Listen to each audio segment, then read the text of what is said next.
تصور کریں کہ کوئی انسان صبح سویرے گہری نیند سے بیدار ہوتا ہے، وہ اٹھ کر معمول کے مطابق اپنے کمرے کے آئینے میں دیکھتا ہے اور بظاہر سب کچھ بالکل ٹھیک لگتا ہے۔ ہاں، یعنی ہر چیز اپنی مقررہ جگہ پر موجود ہوتی ہے۔ بالکل، اس کا بستر، الماری میں لٹکے کپڑے یا دیوار پر ٹک ٹک کرتی گھڑی سب وہی ہیں، لیکن اچانک اس کے ذہن میں ایک انتہائی عجیب اور دم گھونٹ دینے والا احساس ابھرتا ہے کہ راتوں رات بغیر کسی پیشگی اطلاع کے اس دنیا کے بنیادی اصول اور قوانین تبدیل ہو چکے ہیں۔ اور جن قانونوں کے تحت وہ کل رات تک بڑی سہولت سے زندگی گزار رہا تھا، وہ اب مکمل طور پر متروک ہو چکے ہیں۔ ہاں ہاں، اور اس میں سب سے بڑی مصیبت یہ ہے کہ وہ نئے اصول کیا ہیں یہ اسے کسی نے بتایا ہی نہیں۔ اور دیکھیں، اس احساس کا سب سے خوفناک پہلو یہ نہیں کہ اصول بدل گئے ہیں، بلکہ یہ شدت سے محسوس ہونا ہے کہ یہ نئے نامعلوم اصول اس انسان کی بھلائی کے لیے نہیں بنے۔ صحیح۔ ایسا لگتا ہے جیسے ان کا واحد مقصد اسے کسی نہ کسی ناکردہ گناہ کی سزا دینا ہے۔ ایک ایسی بے بسی کی کیفیت پیدا ہو جاتی ہے جہاں ہر قدم پر ایک غیر مرئی، ناقابل تسخیر اور ٹھنڈی دیوار کھڑی ہو، اور وہ شخص بس اندھیرے میں ٹامک ٹوہیاں مارنے پر مجبور ہو۔ وہ جو ایک دم گھونٹ دینے والا اور لاچاری کا احساس ہے نا، بس وہی آج کے اس تفصیلی جائزے کا اصل مرکز ہے۔ میں آج کی اس نشست میں سننے والوں کو خوش آمدید کہتی ہوں، اور ہم بات کریں گے فرانز کافکا کی تحریروں میں پوشیدہ اس فلسفے پر جسے دنیا کافکاسک کہتی ہے۔ بالکل، ہم روزمرہ کی زندگی میں اکثر سنتے ہیں کہ فلاں سرکاری دفتر کا نظام بڑا کافکائیسک ہے۔ ہاں، لوگ لمبی لمبی قطاروں اور فائلوں کے انبار کو فوراً کافکا کے نام سے جوڑ دیتے ہیں۔ لیکن آج کا ہمارا مشن یہ ہے کہ ہم کافکا کی مشہور کہانیوں جیسے دی میٹامورفسس، ان دا پینل کالونی، بیفور دا لا اور دی ججمنٹ کے تنقیدی پہلوؤں کا جائزہ لیں۔ یعنی ہم یہ سمجھنے کی کوشش کریں گے کہ ایک شخص نے انسانوں کے اچانک کیڑے بن جانے یا عجیب و غریب ٹارچر مشینوں کے بارے میں کہانیاں لکھیں، اس نے دراصل ہماری جدید دنیا کی ایک تاریک حقیقت کو کیسے بے نقاب کیا۔ یہ کوئی عام سی فینٹیسی نہیں ہے، یہ ایک کٹھور حقیقت ہے۔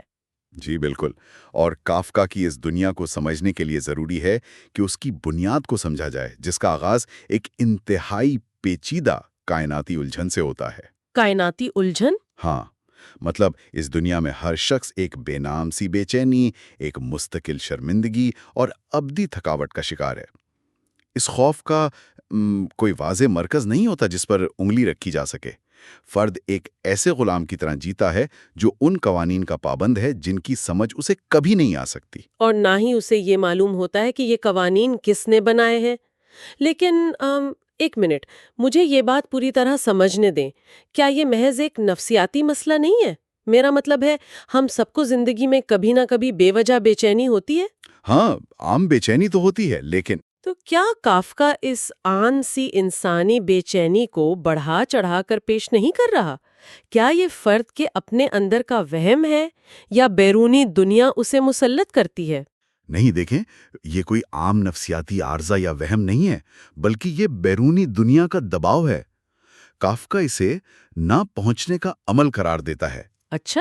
ہاں، کافکا کے کاموں میں ایک کہانی ہے، wedding preparations in the country. اس میں کردار ایڈورڈ رابن کا ذکر ملتا ہے۔ یہ کردار اپنی ایک سماجی اور اخلاقی فرض کی ادائیگی کے لیے سفر پر نکلتا ہے، مگر وہ کبھی منزل تک نہیں پہنچ پاتا۔ اوہ، سفر کبھی ختم نہیں ہوتا؟ بالکل، راستے کی الجھنیں، دفتری اور معاشرتی رکاوٹیں اتنی لامحدود ہیں کہ سفر نامکمل رہتا ہے۔ ان کرداروں کی حالت کو یوں سمجھیں کہ ان کا اعصابی نظام اس حفاظتی کھال سے محروم ہو چکا ہے جو عام طور پر معاشرتی رسم و رواج اور عقائد انسان کو فراہم کرتے ہیں۔ کھال اتار دی گئی ہو، یہاں بات واقعی بہت دلچسپ ہو جاتی ہے۔ یہ بالکل ایسا ہے جیسے آپ کسی ایسے امتحان کے ہال میں بیٹھے ہوں جہاں آپ کے سامنے سوالیہ پرچہ تو موجود ہو، لیکن آپ کو کبھی سلیبس بتایا ہی نہ گیا ہو، ہاں، بالکل صحیح تشبیہ دی آپ نے۔ اور نہ ہی امتحان کے اصول بتائے گئے ہوں۔ یعنی اگر کسی انسان کی سماجی کھال اتار دی جائے تو ہوا کا ایک ہلکا سا جھونکا یا کسی کا غلطی سے چھو جانا بھی اسے شدید درد دے گا۔ بالکل، وہ ہر وقت ایک شدید حساسیت کے عذاب میں مبتلا رہے گا۔ یہ عدم تحفظ کی انتہائی شکل ہے۔ اور یہی بیرونی دباؤ ہمیں فطری طور پر اس طرف لے جاتا ہے کہ اگر مجھ پر اتنی پابندیاں اور سزائیں مسلط ہیں تو وہ اتھارٹی آخر نظر کیوں نہیں آتی؟ وہ نظر نہ آنے والی طاقت۔ جی، کافکا کے ہاں اتھارٹی کسی آمر یا واضح سیاسی رہنما کی صورت میں سامنے نہیں آتی، یہ ایک دھندلا، غیر منطقی اور چہرہ غائب رکھنے والا نظام ہے۔ تو یہ ایک ایسا نظام ہے جس کا کوئی چہرہ نہیں۔ کہانی دی ریفیوزل میں بھی تو کچھ ایسا ہی پیش کیا گیا ہے نا؟ ہاں، اس میں کرنل کا کردار عام شہریوں کے سامنے ایک خاموش دنیا کی دیوار بن کر کھڑا ہے۔ اس کے آگے صرف موت اور لاچاری ہے۔ اور این امپیریل میسج میں بھی؟ بالکل، ان امپیریل میسج میں بادشاہ بستر مرگ پر ہے اور وہ ایک اہم پیغام بھیجتا ہے۔ پیغام رسان دوڑنا شروع کرتا ہے، لیکن راستے میں اتنے کمرے، لامحدود دالان اور ہجوم کی بھول بھلیاں ہیں کہ وہ کبھی باہر نکل ہی نہیں سکتا۔ طاقت کا مرکز اتنے لامحدود فاصلے پر ہے۔ جی، اور اسی طرح بیفور دی لا میں قانون عوام کے لیے ایک راز ہے جسے صرف اشرافیہ جانتی ہے۔ عام آدمی کو دروازے کے اندر جانے کی اجازت ہی نہیں ملتی۔ یہاں مجھے سخت حیرت ہوتی ہے۔ میرا ایک سوال ہے، اگر قانون اور اتھارٹی کا مرکز اتنا ہی دور اور نامعلوم ہے تو کوئی بھی شخص اس نظام کی پیروی کیوں کرے گا؟ یہی تو کمال ہے۔ مطلب کیا یہ انسان کی اپنی امید ہے جو اسے قانون کے دروازے پر بٹھا کر رکھتی ہے؟ اگر ہم اسے وسیع تر تناظر میں دیکھیں تو بیوروکریسی محض ایک سماجی ڈھانچہ نہیں رہی، بلکہ یہ ایک پراسرار وجودی طاقت بن چکی ہے۔ وہ انسان کو ہمیشہ لا علم رکھتی ہے۔ ایک ماورائی دھندلا پن۔ بالکل، بیفور دا لا کا وہ دیہاتی ساری عمر اس دروازے پر اس لیے انتظار کرتا ہے کیونکہ دربان اسے کہتا ہے کہ ابھی تمہیں اندر جانے کی اجازت نہیں، لیکن شاید بعد میں مل جائے۔ وہ لفظ شاید۔ ہاں، وہ شاید انسان کو زنجیر کی طرح باندھ لیتا ہے۔ یہ لا علمی کا سب سے خوفناک پہلو ہے، اور اس لا علمی میں انسان کو قانون جانے بغیر ہی مجرم ٹھہرا دیا جاتا ہے۔ ٹھیک ہے، آئیے اس کا تفصیلی جائزہ لیتے ہیں۔ آپ کو یہ بتایا ہی نہیں گیا کہ قانون کیا ہے اور پھر بھی آپ مجرم ہیں۔ یہ منطق مجھے ہضم نہیں ہو رہی۔ کیونکہ کافکا کے ہاں جرم کسی غلط کام کا نتیجہ نہیں ہے، اسے پیشگی جرم کہتے ہیں۔ اس کا مطلب ہے کہ جرم انسان ہونے کی بنیادی شرط ہے، وجود کا حصہ ہونا ہی مجرم ہونا ہے۔ یہ تو ایسا ہوا جیسے کسی شخص کو بغیر کسی بیماری کے ہسپتال کے آئی سی یو میں داخل کر دیا جائے، صرف اس لیے کہ اس کا زندہ ہونا ہی ایک بیماری قرار پایا ہو۔ زبردست مثال ہے، اور آن دی پینل کالونی کی انتہائی دلدوز کہانی اسی پر مبنی ہے۔ وہاں کا عدالتی اصول ہے کہ جرم میں کبھی شک نہیں کیا جا سکتا۔ یہ تو بہت وحشتناک ہے۔ ہاں، اور ملزم کو اس کا جرم زبانی بتایا بھی نہیں جاتا۔ وہاں ایک خوفناک مشین ہے جو سوئیوں کے ذریعے اس کے جسم پر قانون کندہ کرتی ہے۔ جسم پر کندہ کرتی ہے؟ بالکل، اور وہ شخص اپنے ہی زخموں سے اپنا جرم پڑھتا ہے۔ فرد کا جسم معاشرے کی مرضی لکھنے کا کینوس بن جاتا ہے۔ میرے خدایا! اور یہی بے بسی ہمیں دی ججمنٹ میں نظر آتی ہے، جہاں ایک باپ بغیر کسی منطق کے اپنے بیٹے کو موت کی سزا سناتا ہے، اور حیرت انگیز طور پر بیٹا فوراً اسے تسلیم کر لیتا ہے۔ لیکن بیٹا ایسا کیوں کرتا ہے؟ وہ اس جبر کے خلاف صفائی کیوں نہیں پیش کرتا؟ میرا مطلب ہے وہ کچھ تو بولے۔ بات دراصل یہ ہے کہ جب اتھارٹی غیر معقول ہو تو دفاع ناممکن ہو جاتا ہے۔ فرد کا اپنا اندرونی احساس جرم اتنا گہرا ہوتا ہے کہ وہ اس بیرونی سزا کو فطری سمجھنے لگتا ہے۔ صحیح، اسے لگتا ہے کہ وہ واقعی اس سزا کا حقدار ہے، اور مجھے لگتا ہے کہ جب جسم پر یہ جبر اور معاشرتی دباؤ حد سے بڑھ جاتا ہے تو فرد کی اپنی شناخت بھی بکھرنے لگتی ہے نا؟ جی بالکل، اور یہیں سے کافکا کی مشہور کہانیوں میں وہ تبدیلی یا میٹامورفسس شروع ہوتی ہے، اور یہ تبدیلیاں کوئی جادوئی آزادی نہیں ہیں۔ ہاں، دی میٹامورفوسس میں جب گریگور سامسا صبح اٹھ کر خود کو ایک بہت بڑے کیڑے میں تبدیل پاتا ہے، یہ کوئی فینٹیسی تو نہیں ہے؟ ہرگز نہیں۔ گریگور کا کیڑا بننا دراصل اس کے معاشی اور خاندانی بوجھ کا جسمانی اظہار ہے۔ اس کے معاشرے میں اسے پہلے ہی ایک حقیر کیڑے جیسا بنا دیا تھا، اب وہ ظاہری طور پر بھی وہی بن گیا ہے۔ اور وہ کیڑا بننے کے بعد بھی دفتر جانے کی فکر کر رہا ہوتا ہے۔ بالکل اسی طرح اے رپورٹ ٹو این اکیڈمی میں ایک بندر کا انسان کا روپ دھارنا کوئی آزادی کی تلاش نہیں ہے۔ تو پھر کیا ہے؟ وہ محض اس چھوٹے سے پنجرے سے نکلنے کا ایک بے بس اور مایوس کن راستہ ہے۔ اور دیکھیں، اس تبدیلی کے ساتھ ہی ان کرداروں کا ابلاغ یعنی مواصلات دم توڑ دیتا ہے۔ ہاں، گریگور جب کیڑا بنتا ہے تو اس کی آواز ایک بھیانک چہچہاہٹ میں بدل جاتی ہے۔ اس کا اپنے خاندان سے کٹ جانا مکمل ہو جاتا ہے۔ میں یہ سوچ رہی تھی کہ کافکا نے خاص طور پر زبان کی ناکامی کو ہی کیوں چنا؟ کیا زبان کا ٹوٹنا حقیقت کے ٹوٹنے کی علامت ہے؟ یہاں جو بات سب سے حیران کن ہے وہ یہ ہے کہ جب انسان دوسرے انسان کی بات نہیں سمجھ سکتا تو ایک مشترکہ دنیا کا تصور ختم ہو جاتا ہے۔ خاموشی ایک ہتھیار بن جاتی ہے۔ جی، خاموشی کافکا کی دنیا میں سب سے مہلک ہتھیار ہے۔ انویسٹیگیشنز آف اے ڈاگ میں کتا سچائی تلاش کرتا ہے، مگر باقی کتے اس پر خاموشی اختیار کیے ہوئے ہیں۔ اور میرا ماننا ہے کہ فرد اور معاشرے کا یہ ٹوٹا ہوا رابطہ صرف کہانیوں تک محدود نہیں ہے۔ کیا یہ ہماری جدید دور کی انتہائی پیچیدہ اور مشینی معاشروں کی پیشین گوئی نہیں ہے؟ بالکل ہے۔ کافکا کا کام دراصل 20ویں صدی کے آمرانہ اور بیوروکریٹک نظاموں کا ایک بہت بڑا آئینہ ہے، اور میں یہاں واضح کر دوں کہ ہم یہاں کافکا کے فلسفے پر بات کر رہے ہیں، کسی مخصوص سیاسی نظریے پر۔ جی بالکل، ہمارا مقصد صرف اور صرف اس فلسفے کی غیر جانبدارانہ تفہیم ہے۔ تو کافکا کا اپنا تجربہ اس میں بہت اہم ہے۔ اس نے ایک انشورنس انسٹیٹیوٹ میں کام کیا تھا، اور اس کا یہ تجربہ اس کی تحریروں میں دستاویزات کی زبان بن کر ابھرا۔ دستاویزات کی زبان یعنی بیوروکریٹک زبان؟ ہاں، جدید صفاقی یہ ہے کہ دی پینل کالونی کی وہ ٹارچر مشین ایک تکنیکی شاہکار کے طور پر پیش کی گئی ہے، جسے انتہائی موضوعی انداز میں بیان کیا گیا ہے۔ بالکل، ہولناک کاموں کو دفتری ضابطوں اور تکنیکی مہارت کے پردے میں چھپا کر معمول کی بات بنا دیا گیا ہے۔ تو اس سب کا آخر مطلب کیا ہے؟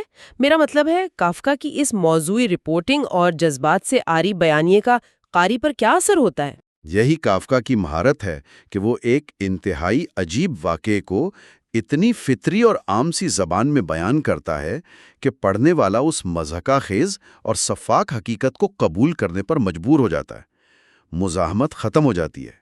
یہ تو واقعی ذہن کو مفلوج کر دینے والی بات ہے۔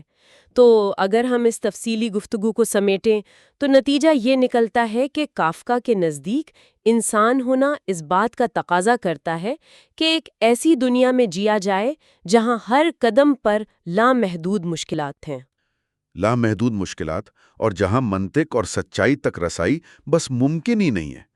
لیکن فرد کی اصل عظمت اس بات میں ہے کہ وہ ان ناقابل تسخیر حالات کے خلاف کس بہادری سے جدوجہد کرتا ہے۔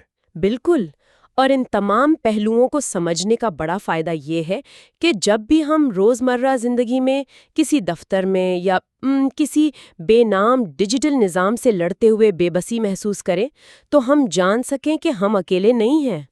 جی، یہ ایک جدید کائناتی حالت ہے جسے کافکا نے دہائیوں پہلے ہی بہت خوبصورتی سے بیان کر دیا تھا۔ بالکل آخر میں آ گئے ہیں، تو میں سننے والوں کے لیے ایک نیا اور غور طلب پہلو چھوڑنا چاہتی ہوں۔ جی فرمائیں۔ ہم نے بیفور دا لا میں اس شخص کا ذکر کیا جو ساری عمر اس دروازے کے کھلنے کا انتظار کرتا رہا جو صرف اسی کے لیے بنا تھا۔ تو ذرا سوچئے، کیا ہماری اس جدید زندگی کی سب سے بڑی کامیابی اسی مخصوص دروازے کے کھلنے کا انتظار کرنا ہے؟ یہ ایک بہت گہرا سوال ہے۔ یا پھر کیا ہمیں اس انتظار کو مکمل طور پر ترک کر کے اپنی ایک نئی حقیقت، ایک نیا دروازہ خود تخلیق کرنا چاہیے؟ میں سمجھتی ہوں کہ اندھیرے میں دروازے کا انتظار کرنے سے بہتر ہے کہ انسان اپنا راستہ خود بنائے۔ اسی سوچ کے ساتھ ہم آج کی اس شاندار اور تفصیلی نشست کا اختتام کرتے ہیں۔ ہمارے ساتھ جڑے رہنے کا کوئی انسان اپنی زندگی کا ایک زبردست روٹین بناتا ہے، صبح جلدی اٹھنا، جم جانا، صحت مند کھانا کھانا، اور سب کچھ بالکل پرفیکٹ جا رہا ہوتا ہے۔ ہاں، ایک دم آئیڈیل صورتحال۔ بالکل، لیکن پھر اچانک ایک رات وہ جان بوجھ کر وہ سب کچھ تباہ کر دیتے ہیں۔ مطلب رات گئے تک جاگنا، جنک فوڈ کھا لینا اور اگلے دن کا سارا شیڈیول برباد کر دینا۔ اور پھر لوگ سوچتے ہیں کہ آخر انہوں نے ایسا کیوں کیا؟ ہاں، تو فیوڈور دوستوفسکی کے مطابق یہ کوئی پاگل پن نہیں ہے، بلکہ یہ انسان کے اندر موجود وہ جبلت ہے جو چیخ کر یہ ثابت کرنا چاہتی ہے کہ وہ کوئی روبوٹ نہیں ہے، کوئی مشین نہیں ہے۔ بالکل، اور آج کے اس گہرے مطالعے کا موضوع بھی یہی ہے۔ ہم دوستوفسکی کے ادب میں انسانی روح، نفسیات اور اندرونی کشمکش کا جائزہ لیں گے۔ ہمارے پاس کچھ کمال کے تحقیقی نوٹس اور مشہور کہانیوں کے حوالے ہیں۔ جیسے کہ نوٹس فرام انڈر گراؤنڈ، وائٹ نائٹس اور اے فینٹ ہارٹ۔ ہاں، اور مسٹر پرہاچن بھی۔ تو ہمارا مقصد یہ سمجھنا ہے کہ انسان محض ایک عقلی یا منطقی مشین کیوں نہیں ہے، اور انسانی فطرت کیوں اکثر اپنے ہی فائدے کے خلاف جا کر تباہی کا انتخاب کرتی ہے۔ یہ ایک ایسی سچائی ہے جس سے ہم ماننے سے کتراتے ہیں۔ دوستوفسکی جو 19ویں صدی کے روسی ادب کے ایک بہت بڑے نام ہیں، ان کا تو پورا کام ہی اسی نکتے کے گرد گھومتا ہے۔ مطلب 19ویں صدی کا ادب ہے، لیکن آج کے جدید انسان کی نفسیاتی الجھنوں کی اتنی درست عکاسی کرتا ہے کہ حیرت ہوتی ہے۔ بالکل، وہ بتاتے ہیں کہ اگر انسان کو مکمل طور پر ایک پرفیکٹ ماحول دے دیا جائے جہاں اس کا ہر فائدہ یقینی ہو، تو وہ محض اپنی آزاد مرضی یعنی فری ول کو محسوس کرنے کے لیے اس ماحول کو آگ لگا دے گا۔ چلے اس بات کی تہیں کھولتے ہیں۔ ہم ہمیشہ بچپن سے یہ سنتے آئے ہیں نا کہ انسان ہمیشہ اپنا فائدہ سوچتا ہے، اپنی بہتری چاہتا ہے، 2 اور 2 4 کی طرح سیدھے فیصلے کرتا ہے۔ ہاں، منطقی بات تو یہی لگتی ہے۔ لیکن نوٹس فرام انڈر گراؤنڈ کا جو راوی ہے وہ اس پوری منطق کو اٹھا کر کھڑکی سے باہر پھینک دیتا ہے۔ وہ کہتا ہے کہ انسان کوئی پیانو کی کنجی یا کسی باجے کا بٹن تھوڑی ہے جسے ریاضی اور منطق کے اصولوں کے تحت بجایا جا سکے۔ یہاں حیران کن بات یہ ہے کہ وہ 2 اور 2 4 کو ایک سچائی نہیں سمجھتا۔ اچھا، تو پھر کیا سمجھتا ہے؟ وہ اسے ایک پتھر کی دیوار سمجھتا ہے۔ مطلب ذرا اس پر غور کریں۔ جب سائنس اور منطق یہ کہتی ہے کہ تمہاری ہر خواہش، ہر جذبے کی ایک کیمیائی وجہ ہے اور سب کچھ پہلے سے طے شدہ ہے، تو انسان کو لگتا ہے کہ اس کی اپنی تو کوئی اہمیت ہی نہیں رہی۔ یعنی وہ ایک مشین کا پرزہ بن گیا ہے۔ بالکل، اس لیے راوی کے مطابق انسان کا سب سے فائدہ مند فائدہ اس کی آزادی کا احساس ہے، چاہے وہ آزادی اسے تباہی کی طرف ہی کیوں نہ لے جائے۔ اچھا، ایک منٹ، یعنی وہ یہ کہہ رہا ہے کہ میں اپنی مرضی سے اپنا نقصان کروں گا تاکہ میں یہ محسوس کر سکوں کہ میں زندہ ہوں اور میرے فیصلے میرے اپنے ہیں۔ جی بالکل درست۔ اگر ہر چیز کا حساب لگایا جا سکتا ہے، اگر ہر عمل کو ایک ریاضی کے فارمولے میں قید کیا جا سکتا ہے، تو انسانیت تو ختم ہو جاتی ہے نا۔ یہ بالکل ایسا ہے جیسے کوئی جان بوجھ کر اپنا ڈائٹ پلان توڑ دے، صرف یہ محسوس کرنے کے لیے کہ وہ کسی کیلنڈر کا غلام نہیں ہے، اپنی مرضی کا مالک ہے۔ ہاں، انسان منطق سے بغاوت کرتا ہے، وہ جان بوجھ کر افراتفری پھیلاتا ہے۔ لیکن اگر ہم منطق اور 2 اور 2 4 کو مسترد کر دیں تو اس کی جگہ کیا لیتا ہے؟ مطلب اگر دماغ سیدھا راستے پر نہیں چل رہا تو وہ کہاں بھٹکتا ہے؟ دوستوفسکی کے کام میں اس کا جواب بہت خوفناک ہے۔ شعور کی زیادتی، یا جسے ہم آج کی زبان میں اوور تھنکنگ کہتے ہیں۔ ہاں، جسے باقاعدہ ایک بیماری قرار دیا گیا ہے ان کہانیوں میں۔ اگر ہم اسے وسیع تر تناظر میں دیکھیں تو یہ جدید انسان کا سب سے بڑا المیہ ہے۔ دوستوفسکی کہتا ہے کہ جب آپ حد سے زیادہ باشعور ہو جاتے ہیں تو آپ ہر عمل کی ایک بنیادی وجہ تلاش کرنے لگتے ہیں۔ آپ سوچتے ہیں کہ میں یہ کیوں کر رہا ہوں، پھر اس کی وجہ کی بھی کوئی وجہ ڈھونڈتے ہیں۔ بالکل، اور یہ سلسلہ یوں ہی چلتا رہتا ہے۔ اس کا نتیجہ کیا نکلتا ہے؟ ایک مکمل ذہنی مفلوجیت۔ آپ کوئی عملی قدم ہی نہیں اٹھا پاتے۔ جمود، جسے ہم انگریزی میں انرشیا کہتے ہیں۔ جی ہاں، انرشیا، یعنی آپ کا دماغ سوچ سوچ کر فریز ہو چکا ہے۔ اور اسی جمود کی وجہ سے ان کرداروں کی زندگیاں ایک عجیب سے تضاد کا شکار ہو جاتی ہیں۔ ایک طرف وہ اپنے خوابوں کی دنیا میں خود کو کوئی عظیم ہیرو سمجھتے ہیں، اور دوسری طرف حقیقت میں وہ اپنے آپ کو کیڑے مکوڑوں کی طرح محسوس کرتے ہیں۔ وہ خود کو کیچڑ میں رینگتا ہوا پاتے ہیں۔ یہ ایک شدید قسم کی دوہری زندگی ہے۔ اور اس میں ایک اور نفسیاتی الجھن بھی ہے۔ جب وہ خود کو حقیر سمجھتے ہیں تو وہ اس احساس کمتری سے بھاگنے کے بجائے اس میں مزید ڈوب جاتے ہیں۔ وہ خود کو ذلیل کر کے ایک بیمار کر دینے والی تسکین محسوس کرتے ہیں۔ یہاں بات واقعی بہت دلچسپ ہو جاتی ہے، کیونکہ یہ کوئی عام دکھ نہیں ہے۔ دوستوفسکی لکھتا ہے کہ یہ کردار اپنی ہی ذلت اور رسوائی میں ایک شرمناک ملون مٹھاس محسوس کرتے ہیں۔ شرمناک ملون مٹھاس، بالکل۔ یعنی وہ شیشے میں اپنا غصے سے بھرا، قابل رحم چہرہ دیکھ کر ایک عجیب سی لذت محسوس کرتے ہیں۔ وہ جان بوجھ کر خود کو تکلیف دیتے ہیں کیونکہ یہ تکلیف ہی انہیں یہ احساس دلاتی ہے کہ ان کے اندر کچھ محسوس کرنے کی صلاحیت باقی ہے۔ کیا یہ وہی چیز نہیں ہے جو آج کل لوگ سوشل میڈیا پر کرتے ہیں؟ ہاں، میں یہی سوچ رہی تھی۔ ڈوم سکرولنگ، جان بوجھ کر ایسی چیزیں پڑھنا یا دیکھنا جو انہیں شدید غصہ یا تکلیف دیں، صرف کچھ محسوس کرنے کے لیے۔ یہ بہت ہی زبردست موازنہ ہے۔ ہم اکثر بے حسی کا شکار ہو جاتے ہیں، اور اس بے حسی کو توڑنے کے لیے کوئی بھی شدید جذبہ، چاہے وہ ذلت ہو یا غصہ، ایک قسم کی تسکین دیتا ہے۔ تو انڈر گراؤنڈ مین کا کردار بھی یہی کرتا ہے۔ جی، وہ معاشرے سے کٹ کر ایک تہہ خانے میں رہتا ہے اور اپنے ہی زہر میں گھلتا رہتا ہے، کیونکہ اس کے پاس عمل کرنے کی کوئی ٹھوس وجہ نہیں ہوتی۔ چلیں، برائی اور ذلت کی تو سمجھ آتی ہے کہ یہ انسان کی پیچیدہ نفسیات کا حصہ ہے، لیکن جب میں دوستوفسکی کی دوسری کہانیوں کی طرف دیکھتی ہوں تو وہاں کچھ ایسا ہے جو مجھے واقعی چونکا دیتا ہے۔ آپ کس چیز کی طرف اشارہ کر رہی ہیں؟ مطلب ہم سوچتے ہیں کہ اچھائی، خوشی اور شکر گزاری تو ہر انسان کو پسند ہے نا، لیکن ان کہانیوں میں خالص اچھائی بھی انسان کے لیے جان لیوا ثابت ہو رہی ہے، جیسے وہ اے فینٹ ہارٹ والی کہانی میں واسیا شمشکوف کا کردار ہے۔ واسیا شمکوف، ہاں، اس کی کہانی انسانی نفسیات کا ایک بہت ہی نازک اور دردناک پہلو دکھاتی ہے۔ واسیا ایک بہت ہی غریب، سیدھا سادہ سا کلرک ہے۔ ہاں بالکل، ایک عام سا انسان۔ پھر اچانک اس کی زندگی میں خوشیاں آنا شروع ہو جاتی ہیں۔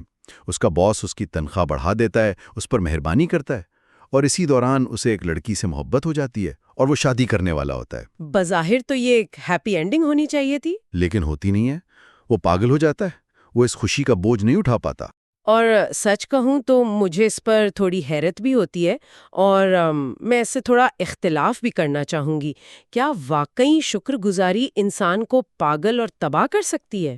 آج کل کی جدید نفسیات اور سیلف ہیلپ کتابیں تو ہر انسان کو گریٹیٹیوڈ جرنل لکھنے کا مشورہ دیتی ہیں۔ وہ کہتے ہیں کہ روزانہ 3 چیزیں لکھیں جن کے لیے آپ شکر گزار ہیں۔ بالکل، وہ کہتے ہیں کہ اس سے انگزائٹی کم ہوتی ہے، جبکہ دوستویسکی اس پورے تصور کو ہی الٹ دے رہا ہے۔ یہ کیسی شکر گزاری ہے جو انسان کی جان لے رہی ہے؟ میں سمجھ سکتا ہوں کہ یہ آج کے دور کے حساب سے کتنا الٹ محسوس ہوتا ہے۔ جدید دور میں شکر گزاری کو ایک ٹول کے طور پر بیچا جاتا ہے، لیکن واسیا کے کیس میں اور دوستویسکی کے فلسفے میں شکر گزاری اس وقت زہر بن جاتی ہے جب وہ ایک ناقابل ادائیگی قرض بن جائے۔ یعنی وہ اپنے آپ کو اس خوشی کا حقدار نہیں سمجھتا۔ آج کل کی زبان میں اسے ہم امپوسٹر سنڈروم کہہ سکتے ہیں۔ بالکل وہی۔ واسیا کو لگتا ہے کہ وہ اندر سے اتنا قابل اور اچھا نہیں ہے جتنی دنیا اس پر مہربانی کر رہی ہے۔ اسے لگتا ہے کہ وہ ایک دھوکہ ہے، اور اس احسان کا بوجھ اس کے ضمیر پر اتنا بھاری ہو جاتا ہے کہ وہ دن رات کام کرنے کی کوشش کرتا ہے تاکہ وہ اپنے باس کا قرض اتار سکے۔ وہ سونا چھوڑ دیتا ہے، کھانا چھوڑ دیتا ہے۔ ہاں، اور آخرکار اس کا دماغ یہ دباؤ برداشت نہیں کر پاتا اور وہ پاگل پن کی تاریکی میں ڈوب جاتا ہے۔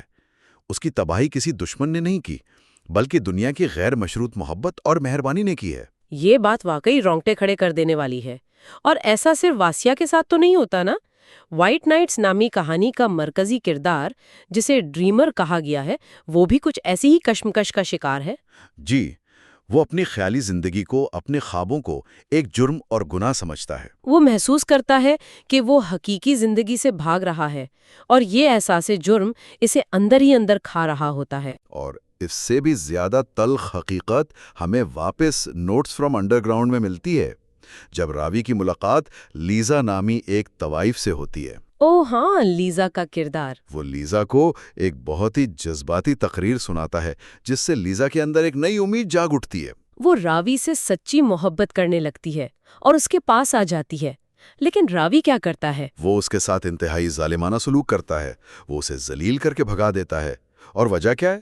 صرف یہ کہ وہ اس کے سچے جذبات کا سامنا نہیں کر سکتا۔ بالکل، لیزا کی اچھائی اسے اس کی اپنی بدصورتی کا احساس دلاتی ہے۔ وہ باتوں کا تو ہیرو ہے، لیکن حقیقت میں محبت جیسی سچی چیز کو سنبھالنے کے قابل ہی نہیں ہے، اس لیے وہ اچھائی کو ہی تباہ کر دیتا ہے۔ یہی دوستویسکی کا نکتہ ہے۔ انسان ہمیشہ خوشی اور اچھائی کی تلاش میں نہیں رہتا، کبھی کبھی وہ اندھیرے کا اس قدر عادی ہو چکا ہوتا ہے کہ روشنی اس کی آنکھوں کو اندھا کرنے لگتی ہے اور وہ اس روشنی کو ہی بجھا دینا چاہتا ہے۔ لیکن دیکھیں، یہ تمام نفسیاتی جنگ کسی خلا میں تو نہیں لڑی جا رہی۔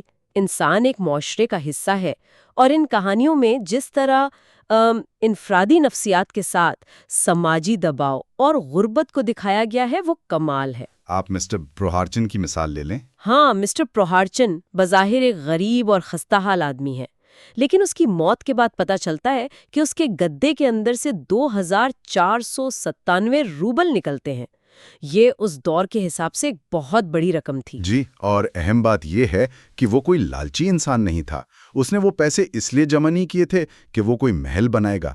اس کی وجہ خالص خوف تھا، عدم تحفظ کا شدت احساس۔ اسے ہر وقت یہ وہم کھاتا رہتا تھا کہ اگر اس کی سرکاری نوکری ختم ہو گئی تو کیا ہوگا؟ معاشرہ اسے روند کر آگے نکل جائے گا۔ یہ اس بے رحم نظام کی عکاسی ہے جہاں انسان کی اپنی کوئی قدر نہیں ہے سوائے اس کی حیثیت اور پیسوں کے۔ اس کا خوف اتنا حاوی ہو جاتا ہے کہ وہ زندہ ہوتے ہوئے بھی مردوں جیسی زندگی گزارتا ہے۔ اور ایک اور کردار ہے پلزنیکوف۔ جی، پلزنیکوف۔ وہ تو محفلوں میں جا کر محض چند پیسوں کی خاطر اپنا مذاق اڑواتا ہے۔ ہاں، رضاکارانہ طور پر وہ سب کے سامنے ہنستا ہے، بے وقوفوں جیسی حرکتیں کرتا ہے، لیکن اندر ہی اندر اس کا دل خون کے آنسو روتا ہے۔ وہ جانتا ہے کہ لوگ اس کی ذات پر ہنس رہے ہیں، اس کے ساتھ کوئی حقیقی تعلق نہیں جوڑ رہے۔ پلزنیکوف کی حالت دراصل معاشرے کی بے حسی کو بے نقاب کرتی ہے۔ اور اسی سماجی کشمکش کے درمیان دوستویسکی ایک بہت بڑا فلسفیانہ تصور پیش کرتا ہے، جسے اس نے کرسٹل پیلیس یا شیشے کے محل کا نام دیا ہے۔ Crystal palace. یہ ایک بہت ہی دلچسپ استعارہ ہے۔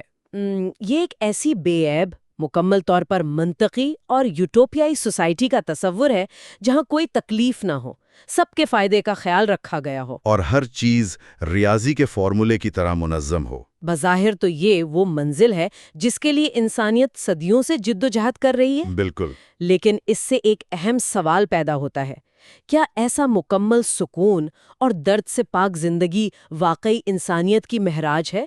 دوستویسکی کا انڈر گراؤنڈ مین اس پر کہکہا لگاتا ہے۔ ہاں، وہ کہتا ہے کہ اگر کل کو ایسا کرسٹل پیلیس بن بھی گیا تو انسان اس سے بھی نفرت کرے گا۔ وہ اسے محض اس لیے تباہ کرنا چاہے گا یا اسے زبان چڑھائے گا تاکہ وہ ثابت کر سکے کہ وہ اس بے عیب نظام کا محتاج نہیں ہے۔ واقعی میں اس کی ایک بہترین مثال آج کے دور سے دے سکتی ہوں۔ یہ کرسٹل پیلیس دراصل ان جدید الگوریدمز کی طرح ہے جو ہمارے موبائل فونز پر چل رہے ہیں، ٹک ٹاک ہو گیا یا امیزون، جو ہمارا ڈیٹا پڑھ کر فیصلے کرتے ہیں۔ بالکل، وہ الگوریدم جو بالکل منطقی طور پر یہ فیصلہ کرتے ہیں کہ ہمیں کیا دیکھنا چاہیے، کیا کھانا چاہیے، کیا خریدنا چاہیے۔ یہ سب کچھ ہمارے فائدے کے لیے کیا جا رہا ہے، ہمیں سوچنے کی ضرورت ہی نہیں پڑتی۔ یہ بہت خوبصورت تشبیہ ہے، اور اس کا نتیجہ کیا نکلتا ہے؟ ہم ان الگوریدمز کی دیوی سہولیت کے باوجود بے چینی محسوس کرتے ہیں، ہم بور ہو جاتے ہیں۔ جی، ہم جان بوجھ کر اس الگوریدم کی مرضی کے خلاف جا کر کچھ غیر متوقع سرچ کرنے لگتے ہیں یا پھر غصے سے فون ہی بند کر دیتے ہیں۔ کیوں؟ کیونکہ ہماری بغاوت دراصل اسی کرسٹل پیلیس سے، اسی الگوریدم سے ہے۔ ہم ثابت کرنا چاہتے ہیں کہ ہم کوئی بے جان ڈیٹا نہیں ہے۔ اور یہی بات ہمیں واپس دوستویسکی کے بنیادی پیغام کی طرف لاتی ہے۔ جب تک انسان کے پاس کچھ تباہ کرنے، کوئی غلط فیصلہ کرنے اور تکلیف سہنے کا اختیار نہیں ہوگا، وہ خود کو زندہ محسوس نہیں کرے گا۔ تکلیف ہی تو شعور کی بنیاد ہے۔ جی، اگر آپ تکلیف نکال دیں گے تو آپ کے پاس ایک ریوڑ بچ جائے گا، انسان نہیں۔ تو اس سب کا آخر مطلب کیا ہے؟ ہم نے اتنی گہری گفتگو کی، نفسیات کے تاریک گوشوں کو کھنگالا، جمود کو سمجھا، شکر گزاری کو ایک قاتل کے طور پر دیکھا، اور کرسٹل پیلیس کی پرفیکشن کو مسترد کیا۔ اس تمام تجزیے کا حتمی نتیجہ یہی نکلتا ہے کہ ایک مکمل طور پر منطقی اور بے عیب زندگی گزارنے کی خواہش ایک سراب ہے۔ دوستویسکی ہمیں یہ سکھاتا ہے کہ انسان کی اندرونی خامیاں اور اس کی تکلیف یہی تو اس کے زندہ ہونے کی دلیل ہے۔ واقعی انسانی پیچیدگیوں کو اسی طرح تسلیم کرنا ہی حقیقی خودآگاہی ہے۔ انسان کوئی مسئلہ نہیں ہے جسے حل کیا جا سکے، انسان ایک معمہ ہے جسے صرف جیا جا سکتا ہے۔ تو اس سب پر غور کرنے کے بعد میں اس تفصیلی گفتگو کا اختتام ایک ایسے سوال کے ساتھ کرنا چاہوں گی جو مجھے ذاتی طور پر کافی سوچنے پر مجبور کر رہا ہے۔ جی بتائیے۔ فرض کریں اگر مستقبل میں مصنوعی ذہانت یعنی اے آئی اور بائیو ٹیکنالوجی مل کر واقعی انسانیت کے لیے ایک حقیقی کرسٹل پیلس تعمیر کر دیں، مطلب ایک ایسا مکمل نظام جہاں انسان کے دماغ کی ہر کیمسٹری کنٹرول کر لی جائے، ہر بیماری کا علاج ہو جائے اور دنیا میں کوئی ذہنی یا جسمانی دکھ باقی نہ رہے۔ ایک مکمل بے عیب دنیا۔ بالکل۔ تو کیا ہوگا؟ کیا انسانی فطرت جس کی بنیاد ہی کشمکش اور تکلیف پر ہے وہ ہمیشہ کے لیے مفلوج اور ختم ہو جائے گی؟ یا پھر کیا ہم محض اپنے ہونے کا ثبوت دینے کے لیے تکلیف اور تباہی کی کوئی بالکل نئی اور خوفناک شکل ایجاد کر لیں گے؟ صدیوں سے کھلے آسمان کے نیچے کھڑے ہو کر کائنات سے ایک ہی سوال پوچھتے آ رہے ہیں۔ بالکل۔ یعنی ہم ستاروں کو دیکھتے ہیں، اپنی الجھنوں کو دیکھتے ہیں اور پوچھتے ہیں کہ بھائی میرے وجود کا آخر مقصد کیا ہے؟ میرے ساتھ ہی یہ سب کیوں ہو رہا ہے؟ کیا اس سب کی کوئی وجہ بھی ہے یا نہیں؟ اور جواب میں کائنات کی طرف سے کوئی تسلی بخش آواز نہیں آتی، بس ایک مکمل، گہری اور پراسرار سی خاموشی چھائی رہتی ہے۔ صحیح کہہ رہے ہیں آپ۔ اور یہ خاموشی کوئی عارضی کیفیت نہیں ہے، مطلب یہ کائنات کا وہ مستقل اور سرد رویہ ہے جسے ہم انسان ماننے سے کافی کتراتے ہیں۔ ہاں، ہم تو امید کرتے ہیں کہ دنیا کوئی ریاضی کا سوال ہے جسے کسی فارمولے سے حل کر لیں گے۔ بالکل، لیکن ہمارے اندر معنی تلاش کرنے کی، ایک کہانی ڈھونڈنے کی اتنی شدید بھوک ہے کہ ہم اس کائناتی خاموشی کو برداشت ہی نہیں کر پاتے۔ ہم چاہتے ہیں کہ کوئی ہمیں بتائے کہ ہمارے دکھوں کا کوئی صلہ ملے گا یا ہماری کامیابیوں کا کوئی حتمی مقصد ہے، اور جب کائنات کوئی جواب نہیں دیتی تو وہاں سے ایک عجیب سی بے چینی جنم لیتی ہے۔ اور بس بالکل یہی وہ مقام ہے جہاں سے آج کی ہماری اس گہری فکری نشست کا آغاز ہوتا ہے۔ آج کے اس تفصیلی مطالعے میں ہم البرٹ کامیو کی سوچ کی گہرائیوں میں اتریں گے۔ واہ، بہت زبردست موضوع ہے۔ ہاں نا، ہمارے پاس جو نوٹس اور تحقیقی خاکہ جات ہیں ان میں کامیو کے مشہور مضامین اور ان کے شاہکار ناولوں، خاص طور سے دی آؤٹ سائیڈر اور دی پلیگ کا ایک بہت گہرا مطالعہ شامل ہے۔ ویسے عام طور پر جب بھی کامیو کے فلسفے کا ذکر آتا ہے، جسے وہ ایبسرڈ یا لامعنویت کہتے ہیں، تو لوگ اسے فوراً بہت تاریک سمجھ لیتے ہیں نا؟ بالکل، اسے ایک انتہائی تاریک، مایوس کن اور اداس نظریے کے طور پر دیکھا جاتا ہے۔ ایسا لگتا ہے جیسے کامیو کہہ رہے ہوں کہ بھائی سب کچھ ختم ہو گیا ہے۔ لیکن آج ہمارا مشن اس غلط فہمی کو دور کرنا ہے۔ صحیح۔ ان تحریروں کو پڑھتے ہوئے ایک بات بالکل واضح ہوتی ہے کہ کامیو کا پیغام تاریخی کا نہیں ہے، بلکہ یہ تو مکمل شفافیت، بیداری، اخلاقی ذمہ داری اور ایک سچی بے خوف آزادی کا راستہ ہے۔ یہ وضاحت کرنی واقعی بہت ضروری تھی۔ میں سمجھتی ہوں ہم آج اس بات کی تہہ کھولیں گے کہ کس طرح انسان کی ہر چیز میں مقصد ڈھونڈنے کی جو فطری ضد ہے اور دنیا کی اس غیر معقول خاموشی کے درمیان ٹکراؤ ہوتا ہے۔ تو کیا دنیا بذات خود بے معنی ہے؟ نہیں، دیکھیں، کامیوں کے نزدیک دنیا بذات خود ایبسرڈ یا بے معنی نہیں ہے۔ دنیا بس ویسی ہی ہے جیسی وہ ہے، مسئلہ دنیا میں نہیں ہے۔ اچھا؟ ہاں، مسئلہ اس وقت پیدا ہوتا ہے جب انسان، جس کے اندر وضاحت اور خوشی کی شدید طلب ہے، وہ اس کائنات سے ایک ایسا جواب مانگتا ہے جو کائنات دے ہی نہیں سکتی۔ یہ جو ٹکراؤ ہے، یہ تصادم ہی دراصل ایبسرڈ ہے۔ صحیح۔ اس تصادم کو سمجھنے کے لیے میرے ذہن میں ایک خیال آ رہا ہے۔ فرض کریں ایک شخص کسی راہداری میں ایک وینڈنگ مشین کے سامنے کھڑا ہے۔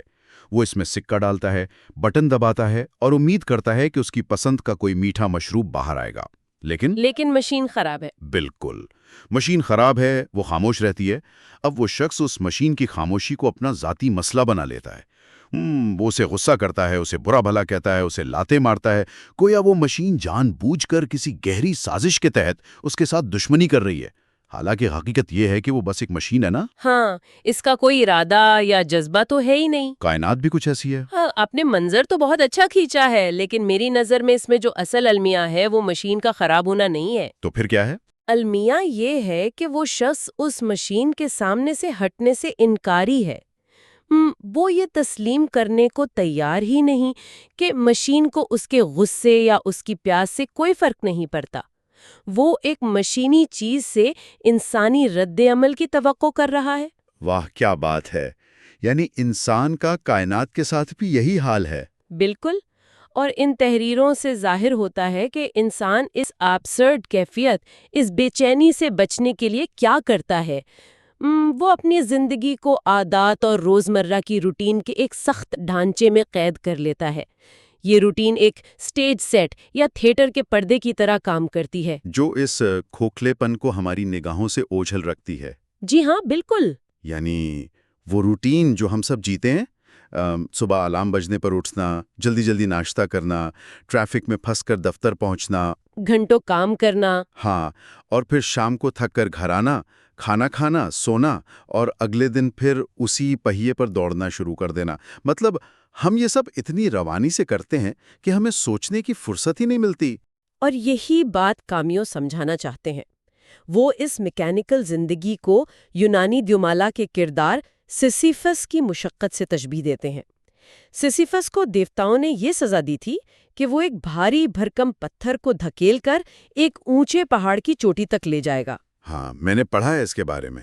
جیسے ہی وہ چوٹی پر پہنچتا، پتھر اس کے ہاتھوں سے چھوٹ کر واپس نیچے کھائی میں جا گرتا، اور اسے پھر سے نیچے جا کر وہی کام شروع کرنا پڑتا۔ اف، کتنی اذیت ناک سزا ہے۔ بالکل، اور جدید انسان بھی اسی طرح روزمرہ کی مشقت میں اندھا دھن جتا ہوا ہے، جسے وہ سوچے سمجھے بغیر بس انجام دیے جا رہا ہے۔ لیکن کبھی کبھار زندگی کے کسی موڑ پر اچانک وہ سٹیج سیٹ گر جاتا ہے، وہ تھیٹر کا پردہ پھٹ جاتا ہے۔ اور تب کیا ہوتا ہے؟ تب انسان چونک کر اپنے ارد گرد دیکھتا ہے اور اسے وجود کے کھوکھلے پن کا، اس بے مقصدیت کا سامنا کرنا پڑتا ہے۔ لیکن ذرا رکیے، ایک بات بتائیں، اگر ہم اس روٹین کو ہٹا دیں تو کیا ہم جی سکتے ہیں؟ میرا مطلب ہے کہ یہ جو روزمرہ کے کام ہیں، ان کی وجہ سے پیدا ہونے والا ایک خود فریب سا اطمینان، کیا یہ زندہ رہنے کے لیے ضروری نہیں؟ یہ تو ہے۔ یعنی اگر ہم ہر صبح اٹھ کر کائنات کی بے معنویت اور اس کھوکھلے پن کے بارے میں ہی سوچتے رہیں تو انسان تو بستر سے قدم ہی نہ نکال پائے، ہم تو ڈپریشن میں چلے جائیں گے۔ کیا اس روٹین کا ٹوٹنا کوئی اچھی بات بھی ہے، یا یہ صرف انسان کو پاگل کرنے کا نسخہ ہے؟ سچ پوچھیں تو یہ ایک انتہائی جائز اور فطری سوال ہے۔ اور دیکھیں، کامیو یہ دعویٰ نہیں کرتا کہ انسان روٹین کے بغیر مکمل طور پر ایک خلا میں جی سکتا ہے۔ ہمیں بل بھی جمع کروانے ہیں نا، کام پر بھی جانا ہے۔ ہاں وہ تو ہے، لیکن کامیوں کا اصرار اس بات پر ہے کہ جب یہ روٹین ایک لمحے کے لیے ٹوٹتی ہے، جب وہ پردہ گرتا ہے اور ہمیں ایک بیداری کا احساس ہوتا ہے، تو وہ شعور، وہ بیداری انسانیت کے لیے انتہائی اہم ہے۔ اچھا وہ کیسے؟ کیونکہ جب سٹیج سیٹ گرتا ہے تبھی انسان کے سامنے یہ انتخاب آتا ہے کہ کیا وہ آنکھیں بند کر کے واپس اسی خود فریبی کی نیند میں چلا جائے گا، یا پھر وہ کھلی آنکھوں سے مکمل شفافیت کے ساتھ حقیقت کا سامنا کرے گا۔ اور یہیں سے جذبات کو پرکھنے کا ایک نیا زاویہ اور سماجی کٹاؤ کی وہ بحث شروع ہوتی ہے جو ہمیں دی آؤٹ سائڈر میں ملتی ہے۔ ہاں، اور یہاں پہنچ کر کامیوں کا فلسفہ انسانی نفسیات کی ان تاریک گلیوں میں داخل ہوتا ہے جہاں سے گزرنا واقعی بے چین کر دیتا ہے۔ یعنی جب ہم ان کے ناول دی آؤٹ سائڈر کے مرکزی کردار مرسولٹ کو دیکھتے ہیں تو ایک عام قاری کے طور پر پہلا تاثر یہی ابھرتا ہے کہ بھئی یہ کتنا بے حس اور پتھر دل انسان ہے۔ جی، اور معاشرہ بھی اسے ایک سفاک اور بے رحم مجرم ہی سمجھتا ہے۔ لیکن ایسا کیوں؟ اگر ہم کہانی کی تہوں میں جائیں نا تو پتہ چلتا ہے کہ عدالت میں اسے سزائے موت اس لیے نہیں سنائی جا رہی ہوتی کہ اس نے ساحل پر ایک شخص کا قتل کیا تھا، ارے تو پھر کس لیے؟ بلکہ اس کے خلاف جو سب سے بڑا ثبوت پیش کیا جاتا ہے وہ یہ ہے کہ اس نے اپنی ماں کی آخری رسومات کے دوران روایتی غم کا اظہار نہیں کیا تھا۔ وہ رویا نہیں تھا، اس نے تابوت کے پاس بیٹھ کر کافی پی تھی اور سگریٹ پی تھی۔ یہ تو واقعی معاشرے کو کھٹکنے والی بات ہے۔ بالکل، اور دیکھیں کیمیو کے فلسفے میں جھوٹ بولنے کی تعریف ذرا مختلف ہے۔ ان کے نزدیک جھوٹ صرف وہ نہیں جو حقائق کے خلاف ہو، بلکہ جھوٹ کا مطلب ہے جتنا آپ اندر سے محسوس کر رہے ہیں اس سے بڑھ چڑھا کر اسے بیان کرنا۔ واہ! مرسولٹ کی یہ بے حسی یا لا تعلقی دراصل ایک ضدی اور خوفناک قسم کی سچائی ہے۔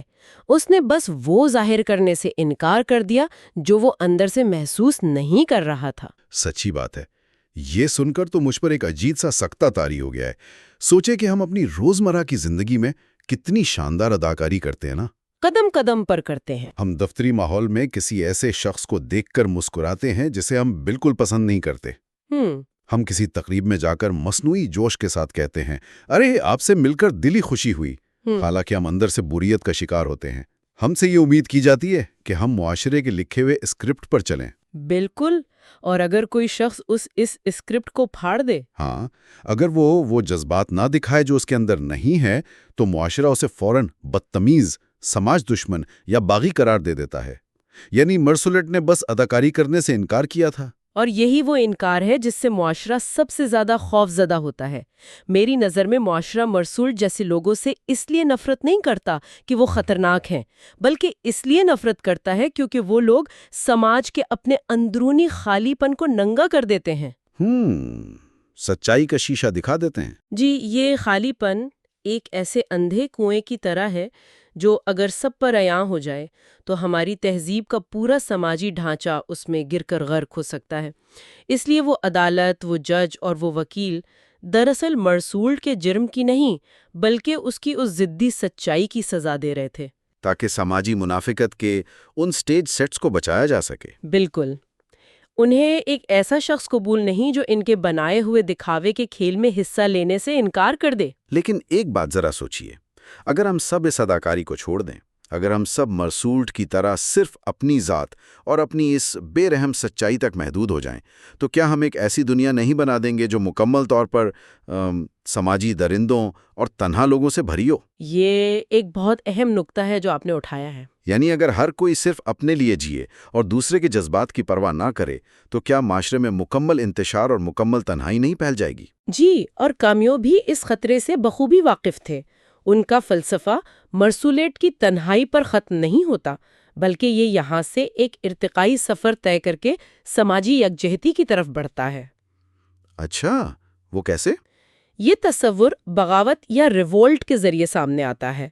کامیو کے ہاں بغاوت کا مطلب محض ہر چیز کا انکار کر دینا یا چیزوں کو تباہ کر دینا نہیں ہے، بلکہ یہ ایک مسلسل اور باشعور کشمکش کا نام ہے۔ ان تحریروں میں یہ بات بار بار ابھر کر آتی ہے کہ آزادی کوئی میٹھی سی نجات یا بے لگام چھوٹ نہیں ہے۔ تو پھر کیا ہے؟ یہ ایک انتہائی بھاری بوجھ ہے۔ مطلق آزادی یعنی کچھ بھی کر گزرنے کی آزادی دراصل انصاف اور انسانیت کا مذاق اڑاتی ہے۔ ایک شخص کی آزادی وہاں ختم ہو جاتی ہے جہاں سے دوسرے انسان کی سرحدیں اور حقوق شروع ہوتے ہیں۔ اچھا، یعنی بغاوت کا مطلب خود غرض ہو جانا نہیں ہے، بلکہ یہ دوسروں کے ساتھ مل کر استحصال کے خلاف کھڑے ہونے کا نام ہے۔ ان کا وہ مشہور جملہ کتنا طاقتور ہے، میں بغاوت کرتا ہوں اس لیے ہمارا وجود ہے۔ جی، آئی ریبیل دیکھو وی ایگزسٹ۔ اس کو میں ایک مثال سے سمجھنے کی کوشش کرتا ہوں۔ فرض کریں ایک شخص ایک ڈوبتے ہوئے جہاز پر بیٹھا ہے اور خود کو بالکل تنہا، خوفزدہ اور بے بس محسوس کر رہا ہے۔ اسے لگتا ہے کہ موت یقینی ہے اور کائنات کو اس کی کوئی پرواہ نہیں۔ لیکن اچانک وہ نظر اٹھاتا ہے اور دیکھتا ہے کہ ارد گرد اور بھی مسافر ہیں، وہ سب بھی اسی کشتی میں ہیں، وہ بھی اسی کائناتی خاموشی کا شکار ہیں اور وہ بھی ڈوب رہے ہیں۔ اب وہ اکیلا بیٹھ کر اپنی قسمت کا رونا رونے کے بجائے اٹھتا ہے اور ان اجنبیوں کے ساتھ مل کر لائف بورڈ بنانے لگتا ہے۔ اس کا اپنا دکھ اسے دوسروں کے دکھ سے جوڑ دیتا ہے۔ واہ، یہ مثال کامیو کے نظریے کو بالکل درست انداز میں سمیٹتی ہے۔ لیکن اس لائف بوٹ کو بنانے کے لیے شرط یہ ہے کہ آپ کو اپنے ساتھ والے کی تکلیف کو تسلیم کرنا ہوگا، اور یہی وہ ارتقا ہے جو ہمیں ان کے ناول دی پلیگ میں بڑی شدت سے نظر آتا ہے۔ ہاں، دی پلیگ۔ اس ناول میں ایک پورا شہر اچانک طاعون جیسی مہلک وبا کی لپیٹ میں آ جاتا ہے۔ شہر کے دروازے بند کر دیے جاتے ہیں۔ جو احساس ذلاوطنی اور تنہائی پہلے صرف ایک فرد کے اندر تھی، وہ اب پورے شہر کی اجتماعی گھٹن میں بدل جاتی ہے۔ سڑکوں پر چوہے مر رہے ہیں، لوگ خوف اور موت کے سائے میں ہیں۔ اور یہاں یہ جاننا بھی دلچسپ ہے کہ یہ طاعون دراصل دوسری جنگ عظیم کے دوران فرانس پر نازی قبضے اور اس کے خلاف ہونے والی مزاحمت کا ایک استعارہ تھا۔ جی بالکل۔ یقیناً ہم یہاں یہ واضح کر دیں کہ ایک قاری کے طور پر ہم اس کتاب کو پڑھتے ہوئے مصنف کے ان تاریخی حوالوں کو کسی ایک خاص سیاسی نظریے کی تائید کے بغیر بیان کر رہے ہیں۔ ہم اسے بس انسان کی جبلی حالات کے خلاف جد و جہد کے ایک وسیع تر فریم ورک کے طور پر دیکھتے ہیں۔ اصل مدعا تو انسانیت کی وہ کیفیت ہے جو مصیبت میں سامنے آتی ہے۔ بالکل، ہم اسے ایک خالصتاً انسانی المیے کے طور پر دیکھتے ہیں۔ تو اس اجتماعی مصیبت میں ناول کے کردار یہ سیکھتے ہیں کہ انسان اس اندھی بے رحم موت سے تنہا نہیں لڑ سکتا۔ ڈاکٹر جو دن رات مریضوں کا علاج کر رہا ہے، وہ جانتا ہے کہ وہ موت کو ہرا نہیں سکتا۔ لیکن وہ پھر بھی اپنا کام کرتا ہے۔ جی ہاں، یہ مشترکہ جدوجہد اور یہ انکار ہی انسانی یکجہتی کو جنم دیتا ہے۔ جب آسمان سے کوئی مدد نہیں آ رہی، کائنات خاموش ہے، تو انسانوں کو یہ احساس ہوتا ہے کہ اس زمین پر ان کے پاس ایک دوسرے کا ہاتھ تھامنے کے سوا اور کوئی چارہ، کوئی سہارا نہیں ہے۔ صحیح۔ تو چلیں، اگر انسانوں نے مل کر لائف بوٹ بنا لی ہے، یکجہتی کا احساس بھی پیدا ہو گیا ہے، لیکن اب ایک اور بہت بڑا مسئلہ سامنے آتا ہے۔ وہ کیا؟ اس کشتی کے اندر، اس بے معنی کائنات میں، یہ فیصلہ کون کرے گا کہ کیا صحیح ہے اور کیا غلط؟ اگر کوئی الہامی اصول نہیں ہے، کوئی آسمانی قاعدہ نہیں ہے، تو اخلاقی ذمہ داری کا تعین کیسے ہوگا؟ اگر کشتی میں کوئی شخص سوراخ کرنے لگے تو اسے کیسے روکا جائے گا؟ اور اسی سوال کے جواب میں کامیو اپنے فلسفہ حدود کا تصور پیش کرتا ہے۔ ان کے نزدیک اخلاقی طور پر ذمہ دار انسان وہ نہیں ہے جو کسی قطعی اور حتمی سچائی کا نعرہ لگائے۔ تو پھر کون ہے؟ سچا انسان وہ ہے جو ہمیشہ شک کی گنجائش رکھے اور اپنے ضمیر کا کڑا احتساب کرتا رہے۔ کامیو ان لوگوں کے سخت خلاف تھا جو خود کو مکمل طور پر حق پر سمجھتے ہیں۔ اچھا۔ کیونکہ ایسے لوگ اپنے نظریے کی آڑ میں ظلم کرنے کو بھی جائز قرار دے لیتے ہیں۔ وہ اسے آرام دہ تشدد کہتے ہیں، جہاں آپ ایک خیال کی بنیاد پر کسی کی جان لینا بھی درست سمجھتے ہیں۔ مطلق اصول اور انتہا پسندی ہمیشہ تباہی لاتی ہے۔ اسی تناظر کو سامنے رکھتے ہوئے ہمیں کامیوں کا سزائے موت کے بارے میں انتہائی سخت موقف بھی سمجھ آتا ہے۔ مصنف کی تحریروں کا جائزہ بتاتا ہے کہ کامیو سزائے موت کو ایک غیر معقول اور ریاستی سطح پر منظور شدہ قتل سمجھتا تھا۔ بالکل، یہ ان کا بہت مضبوط موقف تھا۔ اس کے مطابق ریاست کی طرف سے گلوٹین یا پھانسی کے ذریعے لی گئی جان اصل جرم کی کوئی تلافی نہیں کرتی، بلکہ معاشرے کے چہرے پر ایک نئے داغ کا، ایک نئے قتل کا اضافہ کر دیتی ہے۔ اور اس کے پیچھے ان کی دلیل بہت گہری ہے۔ ان کا ماننا تھا کہ اس دنیا میں کوئی بھی انسان مکمل طور پر گناہ گار یا مکمل طور پر معصوم نہیں ہوتا۔ انسانی فطرت اتنی پیچیدہ ہے کہ ہر گناہ کار میں کہیں نہ کہیں کچھ معصومیت چھپی ہوتی ہے۔ یہ تو ہے۔ اس لیے کسی انسان کے بارے میں یہ حتمی فیصلہ کر لینا کہ اسے صفائے ہستی سے مٹا دیا جائے، ان کے نزدیک ایک ظالمانہ اور متکبرانہ فعل ہے، کیونکہ موت تو پہلے ہی ہر انسان کا ایک حتمی اور ظالمانہ انجام ہے نا۔ ریاست کو یہ حق نہیں پہنچتا کہ وہ اس انجام کو ایک طے شدہ اور حسابی عمل بنا دے۔ یہاں میں اپنے سننے والوں کو بتاتا چلوں کہ ہم اس موقف کی تائید نہیں کر رہے ہیں، بلکہ ہم صرف ذرائع کے حقائق اور مصنف کے خیالات بیان کر رہے ہیں۔ ویسے موت کے اس ختمی ہونے پر مجھے ایک اور خیال آ رہا ہے۔ جی بتائیے۔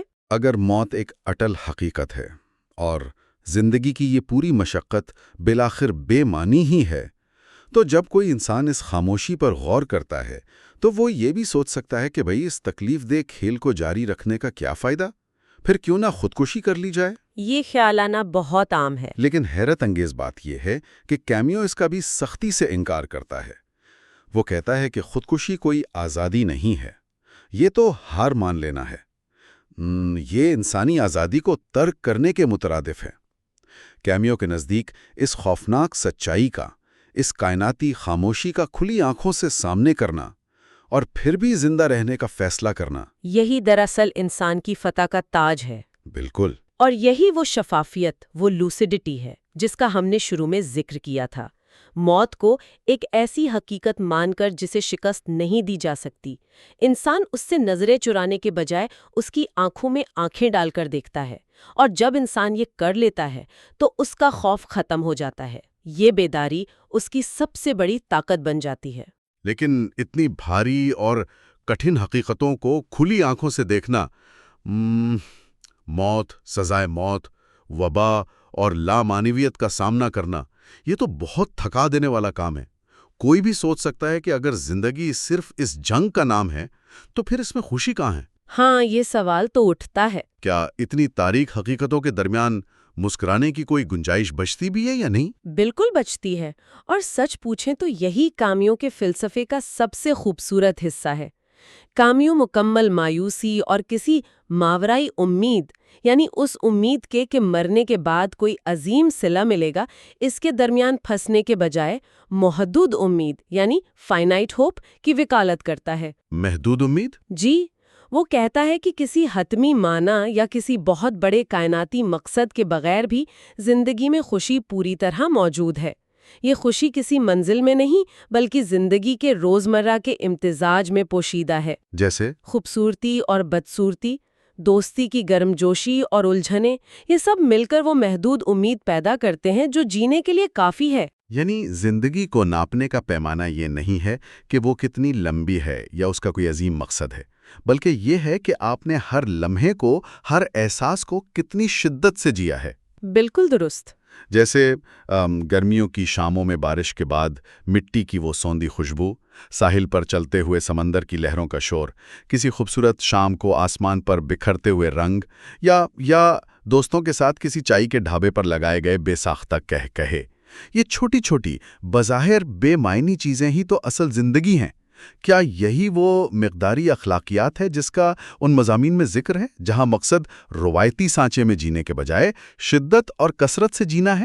آپ نے اس تصور کو انتہائی خوبصورتی سے سمیٹا ہے، اور اسی شدت سے جینے اور روزمرہ کی خوشی کا کلائمیکس کیمیو کا سسیفس کے بارے میں وہ مشہور تبصرہ ہے کہ ہمیں سسیفس کو خوش تصور کرنا چاہیے۔ اب بظاہر یہ کتنا عجیب لگتا ہے نا؟ بہت عجیب لگتا ہے۔ ایک شخص جس کے ہاتھ زخمی ہے، ماتھا پسینے سے شرابور ہے، اور وہ ایک بے مقصد کام میں پھنسا ہے، وہ خوش کیسے ہو سکتا ہے بھلا؟ وہی تو۔ لیکن کامیوں کی نظر اس وقت پر نہیں ہے جب سسیفس پتھر کو اوپر دھکیل رہا ہے، بلکہ اس لمحے پر ہے جب وہ پتھر گرنے کے بعد خالی ہاتھ پہاڑ سے نیچے اتر رہا ہوتا ہے۔ اس لمحے میں وہ مکمل طور پر باشعور ہے۔ اسے سب پتہ ہے۔ وہ اپنی حالت کا مکمل ادراک رکھتا ہے۔ وہ اپنے اس عذاب کو حقارت سے دیکھتا ہے، اور یہی شعور اسے آزاد کرتا ہے۔ اس کی بغاوت، اس کا زندہ رہنا اور مسلسل کوشش کرنا ہی اس کی فتح ہے، جو اس کے عذاب کو اس کی روح کی بالادستی میں بدل دیتا ہے۔ واہ! اگر ہم آج کے اس تفصیلی مطالعے کو سمیٹیں تو ہم نے ان تمام تحریروں سے جو نچوڑ نکالا ہے وہ یہ ہے کہ کامیوں کا پیغام ہرگز تاریک، مایوس کن یا ہار ماننے کا نہیں ہے۔ یہ سراسر شفافیت کا، آنکھیں کھلی رکھنے اور سینہ تان کر کھڑے ہونے کا پیغام ہے۔ بالکل۔ یہ ہمیں بتاتا ہے کہ کسی مافطری سہارے، کسی لکھی ہوئی تقدیر کے بغیر بھی ہم انسان اپنی اقدار خود تخلیق کر سکتے ہیں۔ ہم ایک دوسرے کے دکھ کو محسوس کر کے اس خاموش دنیا میں ایک دوسرے کا سہارا بن سکتے ہیں، سماجی یکجہتی پیدا کر سکتے ہیں۔ اور وہ خوشیوں والی بات؟ ہاں، اور سب سے بڑھ کر یہ کہ ہم اس بے معنی کائنات کے تانے کا جواب زندگی کی چھوٹی چھوٹی سچی خوشیوں کو پوری شدت سے محسوس کر کے دے سکتے ہیں۔ صحیح بات ہے۔ اس کا سیدھا سا مطلب زندگی کی لامعنویت سے خوفزدہ ہو کر کسی پردے کے پیچھے چھپنا نہیں ہے، بلکہ ایک باشعور باغی کی طرح اس کا سامنا کرنا ہے۔ کوئی جھوٹی تسلیاں نہیں، کوئی اداکاری نہیں، بس ایک شفاف نگاہ، سچی انسانی ہمدردی اور اپنے ہر لمحے کو شدت سے جینے کا عزم۔ آج کی یہ گفتگو واقعی ذہن کی کئی کھڑکیاں کھولنے والی تھیں، لیکن اس سفر کو ختم کرنے سے پہلے ایک لمحے کے لیے رک کر ذرا اس بات پر غور کریں۔ ہم نے مرسولٹ کی اس ضدی سچائی پر بات کی کہ وہ جذبات ظاہر نہیں کرتا تھا جو وہ اندر سے محسوس نہیں کرتا تھا۔ اب فرض کریں اگر ہمارا موجودہ سماجی نظام، ہمارے دفتری رشتے، ہماری تقریبات اور ہماری تہذیب سب کچھ محض دکھاوے، اداکاری اور ان سٹیج سیٹس پر کھڑے ہیں، تو کیا ہوگا اگر کل صبح پوری دنیا کے انسان کیمیو کی ضدی سچائی کو اپنا لیں؟ یہ تو بہت گہری سوچ ہے۔ اگر کل سے کوئی ایک شخص بھی وہ مسکراہٹ، وہ ہمدردی یا وہ احترام ظاہر نہ کرے جو وہ سچ میں اندر سے محسوس نہیں کر رہا، تو کیا ہمارا یہ موجودہ تہذیبی اور معاشرتی ڈھانچہ ایک دن بھی قائم رہ سکے گا، یا یہ دوپہر ہونے تک مکمل طور پر زمین بوس ہو جائے گا؟ سوچئے گا۔